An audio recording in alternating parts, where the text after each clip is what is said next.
Welcome back. With growing concerns of homegrown terror, our only defense against threats may be our intelligence. So why are civil liberty advocates making intelligence agencies the enemy?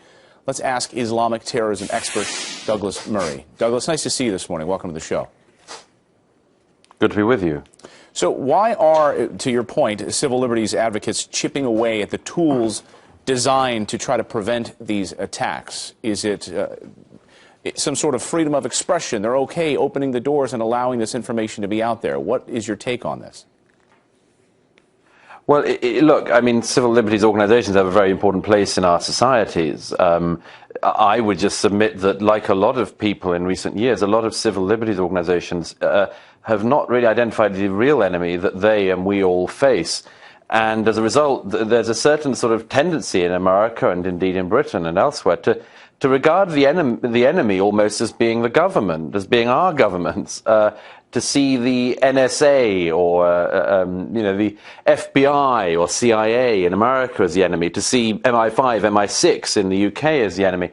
This is a real mistake. It's one of the most enormous category errors of our time. Particularly, it has to be said, although I don't want to make a political point, I mean, particularly it is obviously on the left. But I do think that people have to realize that we've seen in Paris again in recent days what we're up against.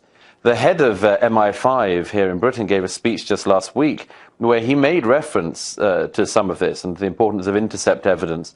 But, you know, since in particular the Snowden leaks, which a lot of civil liberties people jumped on and said, and so on, we have actually lost one of the only advantages that we have over the terrorists, which is the opportunity to try to find out in advance what they're going to do. And yet these folks, though, were deemed low risk. So what would have having access to their phone done had they not been able to walk away and police stopped looking at them after they were deemed low risk? Look, we don't know, by the way, yet enough about the culprits in Paris, and we probably won't for some time know exactly where on the radar they were. My point's a more generic one, which is that unless you believe that our intelligence agencies are the problem or are somehow on the wrong side or something like that, I think that you should simply take their word for it as much as you can, and I think we should, that they are trying to do everything they can to keep us safe. They have to keep it quiet on a lot of things. They don't give big speeches. They don't reveal a lot of their techniques. Unfortunately, Edward Snowden's leaks revealed an enormous amount of the techniques which your government's agencies and my government's agencies use. I think that this is a self-inflicted wound, and it's one that we don't have to keep on carrying out. And yet people point to, well, we don't know that there are serious abuses, right? We can't pinpoint exact serious, but the fact is we don't know the full extent of the abuses, even moderate abuses, looking at average American cell phone records and emails.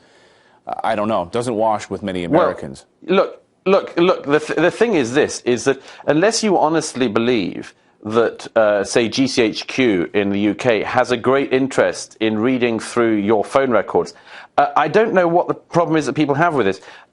Your phone records and your emails are of absolutely no interest to MI5, MI6, GCHQ, the FBI, and so on, unless you were to be somebody involved in nefarious activity. I know this is sort of difficult for a lot of people to accept, but they really aren't checking your Google records. They are only have the capacity to find out what they need to find out from people who are a concern to them. And yet we had a brutal massacre, even with the access that they did have, and still deeming these folks low Look, risk. one of the things about this is you're never going to stop every attack. You simply have to try to be a step ahead. Yeah, no, I think we all agree with that. Just how far do we go with being a step ahead? Douglas Murray, great to see you this morning, live from London. We appreciate it.